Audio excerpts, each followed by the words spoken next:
Have you ever felt caught between who you are and who you were meant to be? Today, we're going to be diving into one of the Bible's most fascinating characters, Jacob, the heel grabber, the deceiver, the wrestler with God.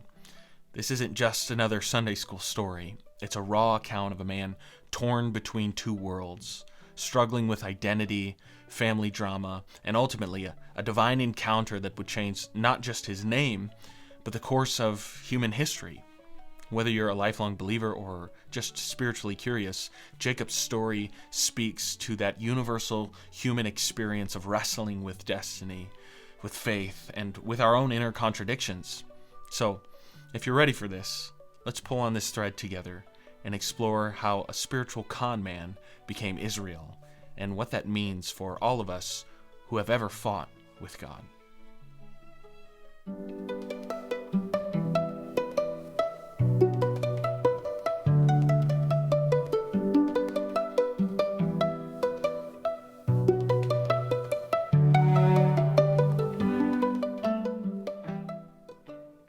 Last week we talked about Abraham, and if you missed it, you can check out the video. It's in our series called Biblical History. The emphasis there on the word history, or on the word story.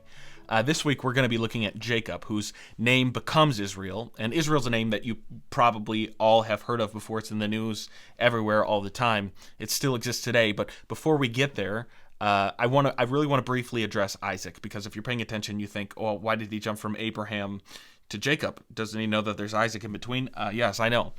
Abraham, Isaac, and Jacob, they're the three patriarchs, but narratively, Isaac can be considered as the quiet patriarch, right? His story is largely passive. Things happen to him rather than through him. His biggest moment, right, is the binding of Isaac, and that's a story about Abraham's faith. It's not even his own. And it's actually his wife, Rebecca, who drives much of their family's whole story.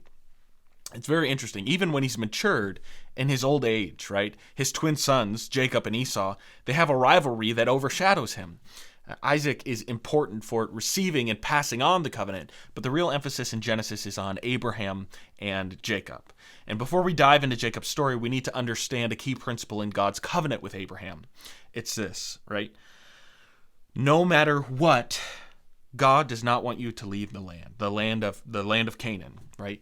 When Abraham was looking for a wife for Isaac, he made a servant swear not to take Isaac back to their homeland.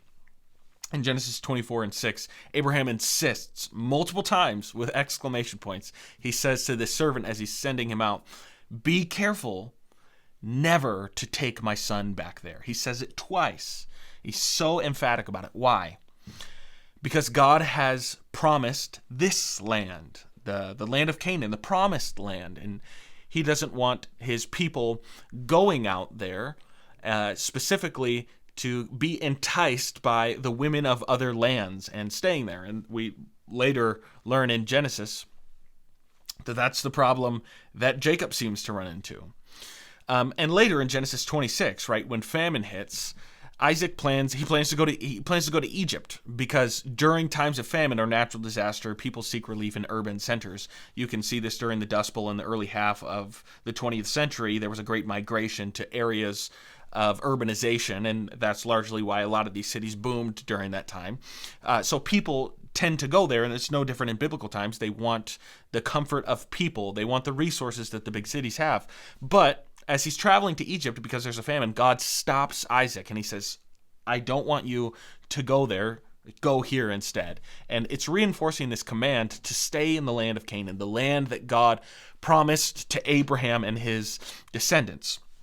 Why am I saying all this? What does this have to do with Jacob? Well, leaving the land to the Jewish people is synonymous with walking away from the covenant relationship with Yahweh.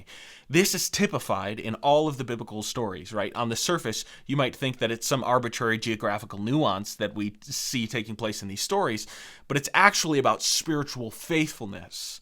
This becomes apparent when we connect this to Old Testament records. The people of Israel eventually leave for Egypt in the story of Joseph, right? And they fall into slavery, which is a common allegory for falling into sin. And then the character of Moses then brings them out, which typifies spiritual salvation.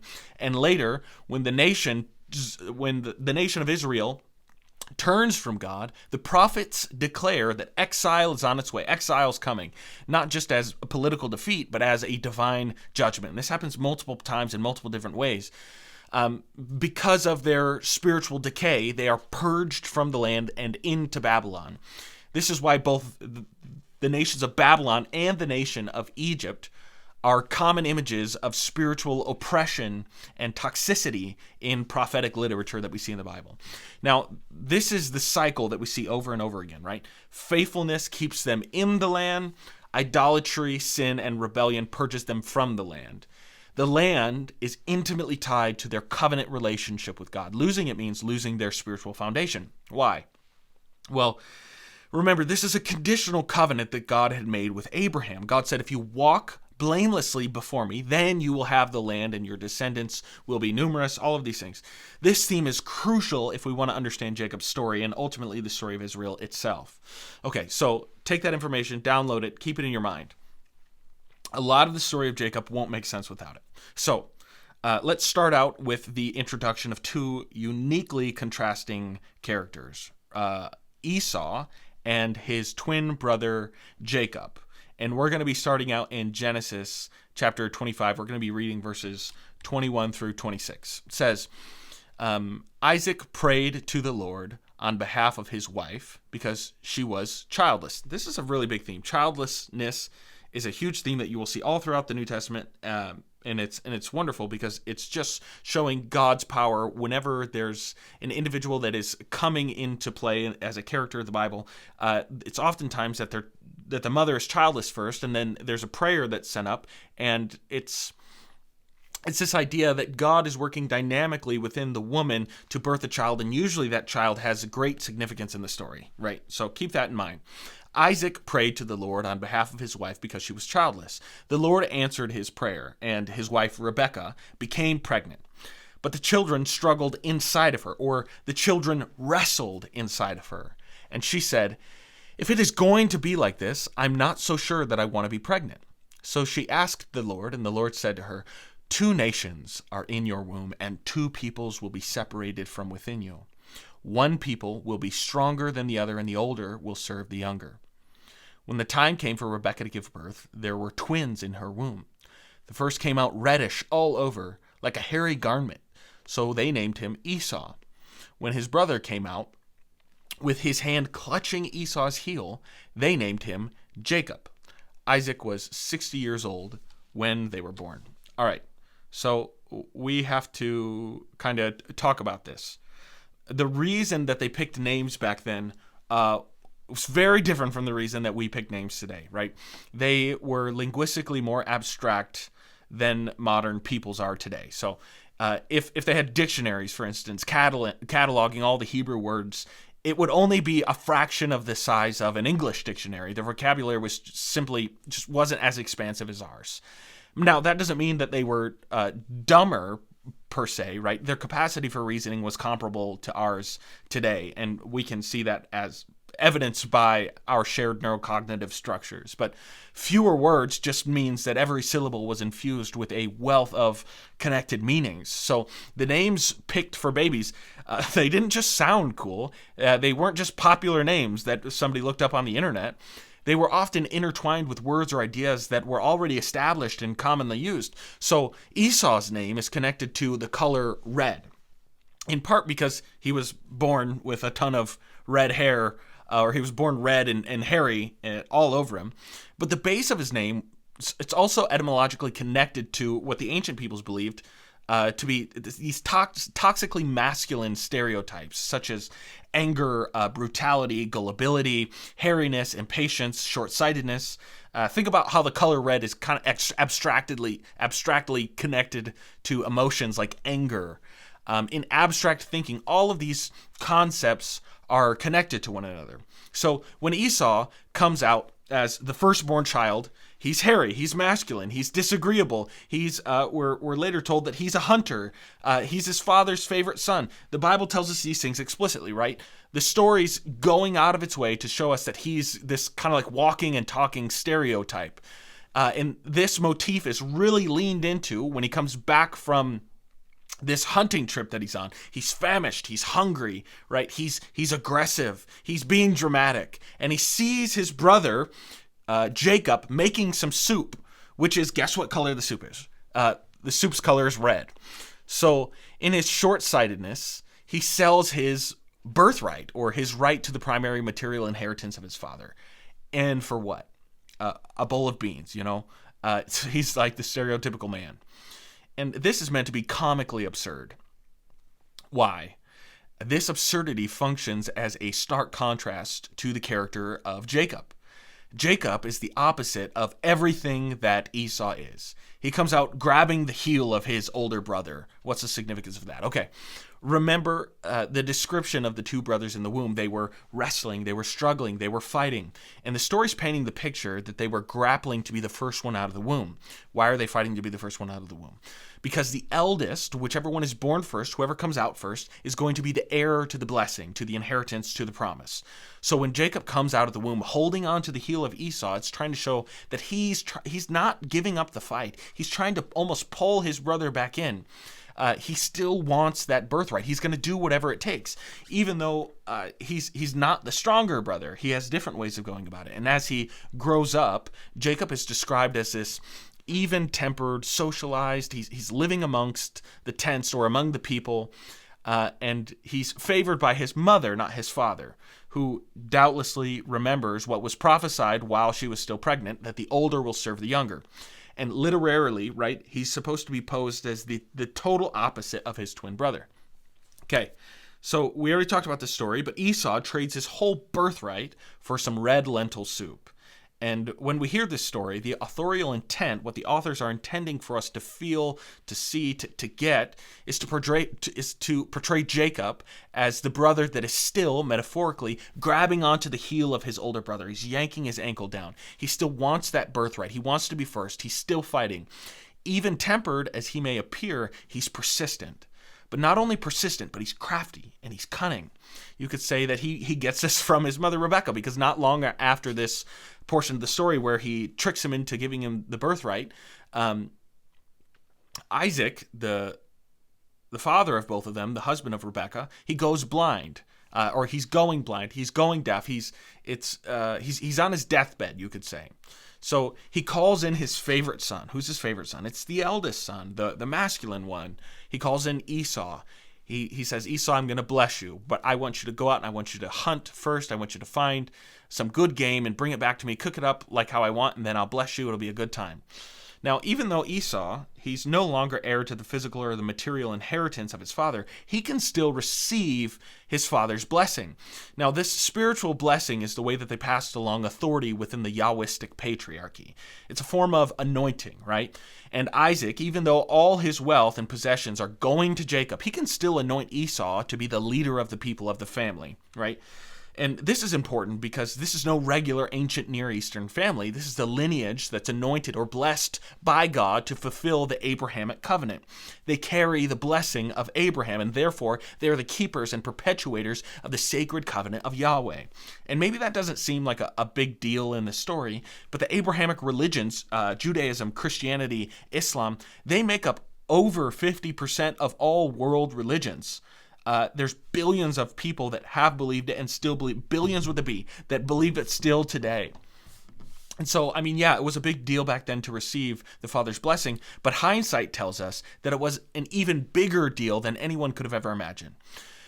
So, but here's the thing, right? A blessing is not something that you can sell or trade like a birthright. It's given at the discretion of the spiritual leader. So Jacob and his mother Rebecca, they hatch this plan to dress Jacob in Esau's clothes so that he smells like him. They put goatskin on his arms so he feels like him. And they cook Isaac's favorite meal. And they're doing all this while Esau is out. He's hunting. He's trying to get a good meal for his dad so he can cook it up, bring it back, and be blessed. And while he's out doing that, they're conniving and they get together and they hatch this plan. And so they get his favorite meal. They bring it into the father, Isaac, and Jacob goes into his father, brings in the meal, and remember his dad is going deaf and blind, and he's on his deathbed, and he tricks him through wearing his clothes so he smells like him, through wearing the goat skin so he feels like him. He tricks him into getting the blessing. And at this point now, Jacob has now received the anointing, the blessing, and that can't be rescinded. He is now the one who will carry on the lineage of his father and therefore of Abraham himself. Now, you can only imagine what Esau's reaction was when he came back to his father. He's got game, he's been hunting all day, he's about to receive the blessing, and he walks in with his father's favorite meal, and he says, "All right, Dad, I'm ready for you to bless me." And Isaac looks at him and says, what are you talking about? I just blessed you like 20 minutes ago. And Esau, he's immediately in anguish, and he realizes what happened. And he makes it known. He's not hiding it. He says, "After my father Isaac dies and the time of mourning is over, I'm going to kill my brother. I fully intend to kill him." And Rebekah hears about this. And so what she does, working with Jacob, she makes a request to Isaac, who, again, he's on his deathbed. She makes a request for Jacob to be sent out of the promised land, out of Canaan. And why does she make this request? Well, she tells her husband Isaac, she says, Jacob needs to find a wife, and we don't want him to marry a Canaanite here. And they didn't want him to marry a Canaanite individuals. They didn't want him to marry Canaanite women because they were going to conquer the land of Canaan. And marrying Canaanite women, what that would do is it would cause assimilation. And so they were very clear about this. They didn't want them. And Esau's over here marrying Canaanite women left and right. And only until this moment does Esau realize, oh man, I shouldn't be marrying these Canaanite women. So what does Esau do? He goes out to Ishmael. And we know Ishmael as the other son of Abraham, the one that was cast out. And he marries one of Ishmael's daughters in hopes that he can get back into the good graces. And that detail's not really even fleshed out in the biblical story the rest of the way. We just know that it's not preferential to marry the women from the land of Canaan. And that's a rabbit trail. But Isaac grants this request because he doesn't want his lineage to have Canaanite blood in it. So Jacob uses this as an excuse to have a sanctioned escape. But there's a really important detail that most people forget, right? We mentioned it earlier. I brought it up at the beginning of the lesson.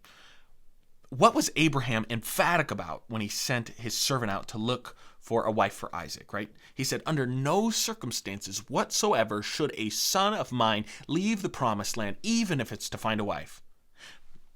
And now what do we see, right? The one who carries the covenant is now leaving the covenant.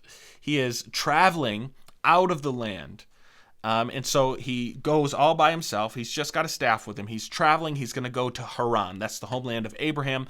That's the homeland of Rebekah. This is where they want to find a wife.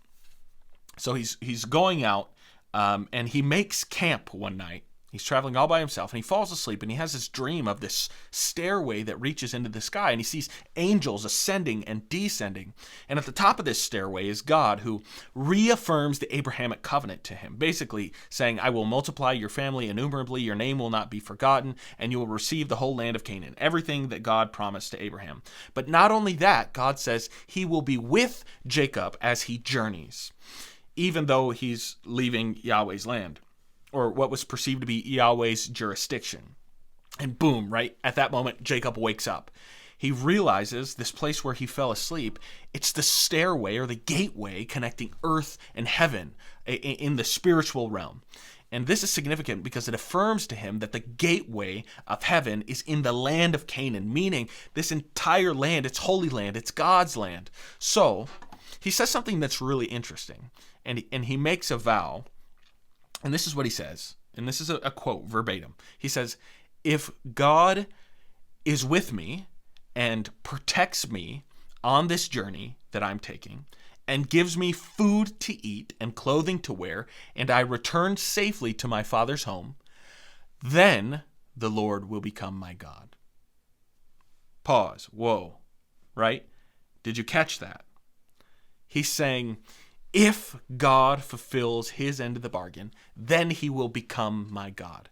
Meaning, Yahweh has not been and is not currently his God. A lot of people don't realize that about the story of Jacob. they look at all the past deceiving that he's done, and they just assume, oh, well, he's doing it under the banner of Yahweh, and this has got to be really deplorable. But the ancient Near East is primarily polytheistic at this time, and the gods that they worshipped were typically geographical or attached to the land. And it's highly likely that his mother, Rachel, not only worshipped Yahweh because her husband did, but she might have worshipped other gods as she came out of the land of Haran, because the land of Haran is known as the land of idols. Jacob was likely raised under the banner of both Yahweh and whatever god or gods were native to Haran. So Jacob is a character that is actually being painted as having these competing spiritual principles within him. And this explains why Jacob is not held up to the same moral scrutiny as Abraham or Isaac, who clearly and purely worshipped Yahweh and were held accountable to him alone.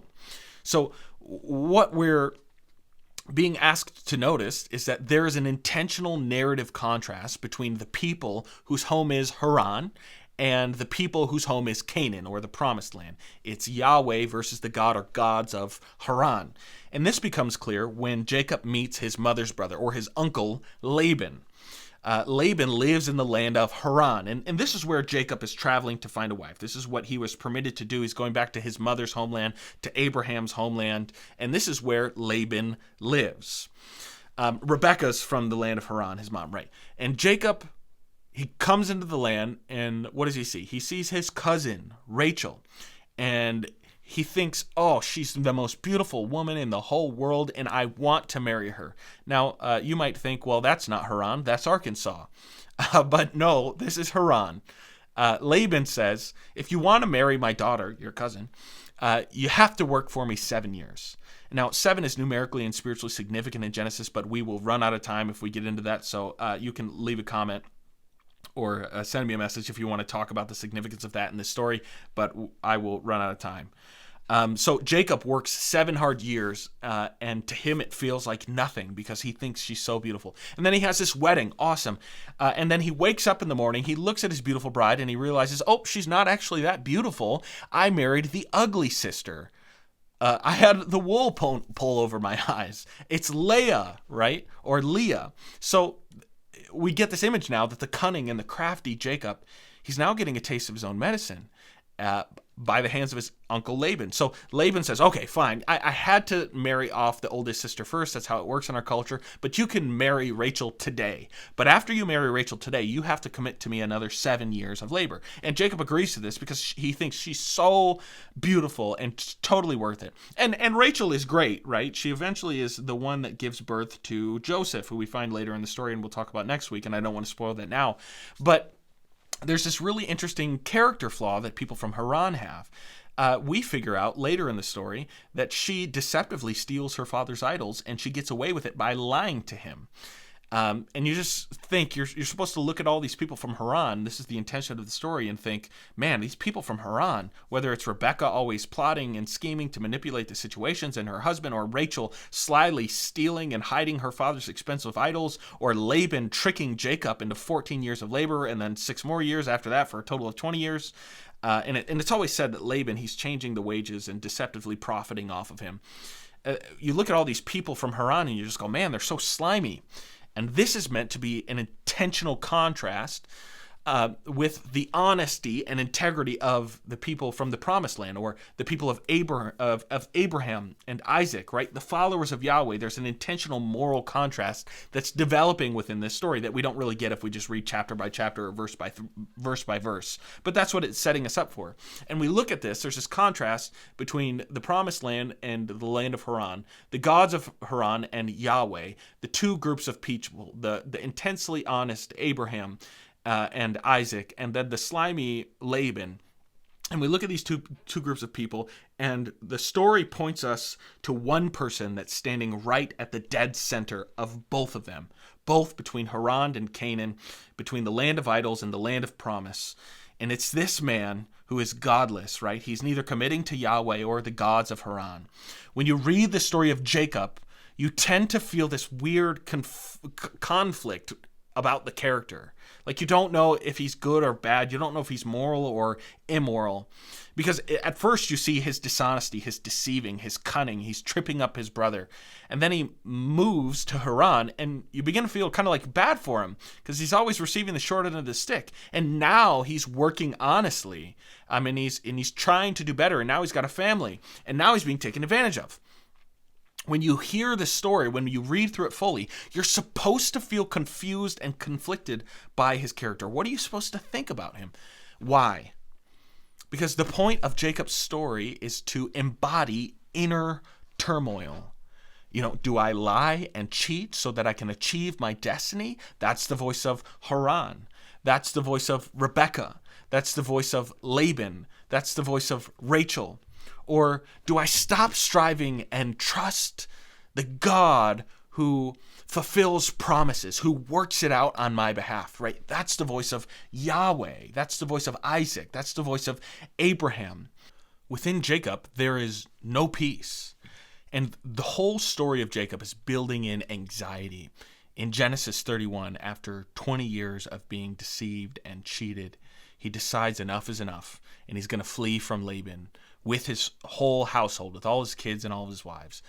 And he does this in the 21st year after arriving in Haran, which is 7 years, 3 times over again. And again, there's contextual significance there that we don't have time for, but it's cool. He decides to leave Haran, leave the land of idols, and to serve Yahweh. And he's going back to this promised land, and he remembers his covenant with God. But now Laban, he's chasing him down from behind. He's coming up in the rear. And his brother, who vowed to kill him 20 years ago, we get word that he's waiting for him across the river.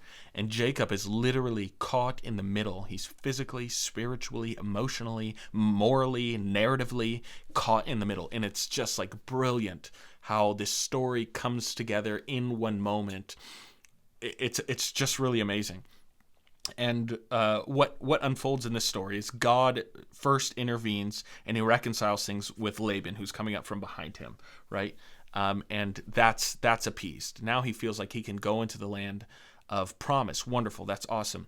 But out of the frying pan and into the fire. Because Esau, he's wading across the Jabbok River. So what Jacob does is he begins to send a series of gifts of animals to Esau, hopefully to calm him down, to appease him a little bit, because he doesn't know how his brother feels about him. And Jacob sends everyone before him, and all that's left is him, his wives, and his kids. And this is where we pick up in Genesis chapter 32, starting in verse 22, if we can get there. Okay. And it says, during the night, Jacob quickly took his 2 wives, his 2 female servants, and his 11 sons, and crossed the ford of the Jabbok. He took them and sent them across the stream, along with all his possessions. So Jacob was left alone. Then a man wrestled with him until daybreak. When the man saw that he could not defeat Jacob, he struck the socket of his hip, so that the socket of Jacob's hip was dislocated while he wrestled with him. Then the man said to him, "Let me go, for the dawn is breaking." "I will not let you go," Jacob replied, "unless you bless me." The man asked him, "What is your name?" He answered, "Jacob." "No longer will your name be Jacob," the man told him, "but Israel, because you have fought with God and with men and have prevailed." Now this is a beautiful story. This is probably one of my most favorite stories in the Bible. Why is that? Because Jacob is not the paragon of spiritual integrity. He's not the righteous man that Noah was. He's not the faithful father that Abraham was. He's not the dedicated son that Isaac was. That's not who Jacob is. And the Bible doesn't try to hide that. He's a heel grabber. He's a deceiver. He's a coward. He's a manipulator. He's two-faced. In many ways, he's just like me. And there's a spark of God within us all, yes. But within me, there's also this suffocating selfishness. Every day I wake up to a cage match of wills inside of me. I'm always trying to get out of Haran, and I'm always trying to get Haran out of me. But the path ahead toward God, toward accountability, weighs on me just as much as the shame weighs from behind me. And this is the character of Jacob. Jacob embodies the side of faith that is not prim and proper. He's not neatly sitting in a pew every single Sunday in the cold rigidity of legalism. But he hasn't given up on God either. And I think that many of us can say it's easy to swing in one direction or the other. And let's be honest, it feels kind of like we've been force-fed one of two options. You either float out into the chaotic ether of atheism, agnosticism, and nihilism, scoffing at those who intentionally deceive themselves for some semblance of existential comfort, or you conform to the arbitrary dictates of some dogmatic faith community, scoffing at those who have no purpose or hope in their lives. It's like epitomized in the example of the legalistic parents yelling at their child, calling them, "Oh, you're a sinner," and then the child looking back at them and saying, "Well, you're a hypocrite." And they're both right and they're both wrong. They're both doing the wrong thing. There's this idea, there's these people that run from God, and people typically call them sinners. And then there's the people that hide from God, typically behind a church pew, and people call them hypocrites. And both types of people that I just mentioned, they're both cowards. They're both pathetic. They've both given up. God doesn't want you to run and hide.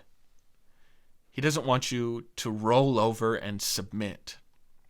He wants you to wrestle with him, to struggle with him, to bite and kick and punch. The name Israel, the name that God gave his people, their identity means the people who wrestle with God. God wants you to just give him your best shot. The only way that you can lose faith, lose hope, the only way that you can lose God is if you give up. And there's no better way to give up than either to run from him or to hide behind a pew, behind your legalism, your false assurance, or to run away into hedonism, into sin. Both of those things are giving up. And so I ask, why Jacob? Right? Why is he here? Why does he get the blessing? He's the doubter. He's the deceiver. He's conflicted. He's confused. He's torn between two things. Why him? Because there's this really interesting detail that's important in Jacob's life. From the moment he was born, Jacob is characterized as a person that will not let go. He's holding on to the heel of his brother Esau. And now in this moment, he stands face to face with God. And you know what? God blesses him. Why? Not because he beat up God and forced him into submission. Not because he was stronger than God or he's the strongest person. Not because he was the holiest or most moral person. Not because he was the smartest or most articulate person. Not because he had the whole Bible memorized front to back and showed up to church every single Sunday. Why? Why was he blessed? He was blessed because he wouldn't let go. And what if I told you that that's the only prerequisite for faith? It's that you don't let go. This is the heartbeat of the gospel.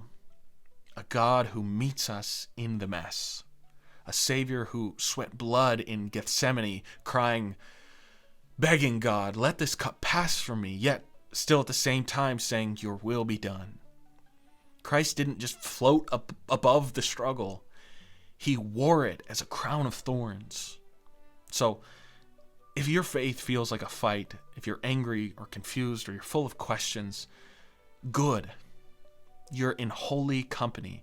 Faith's not hard because following the rules are hard. It's hard because it takes honesty and integrity and courage to ask the hard questions and not always get the answer that you want. It's hard because it's an identity that requires you to transcend cultural tribalism. It's hard because it's the deepest change that you can experience. It's not just something that happens in a day. It's a lifelong struggle with God. But what you learn is that wrestling eventually transforms into dancing. Your tears of sorrow turn into tears of joy. Your angry rants transform into these heartfelt prayers. And you watch every day as the cross transforms from suffering to something sacred. That's the treasure that's hidden in a field that we give up everything for. That's the apparent foolishness of the gospel. That's Jacob finding who he is in becoming Israel. And that's the call of the gospel.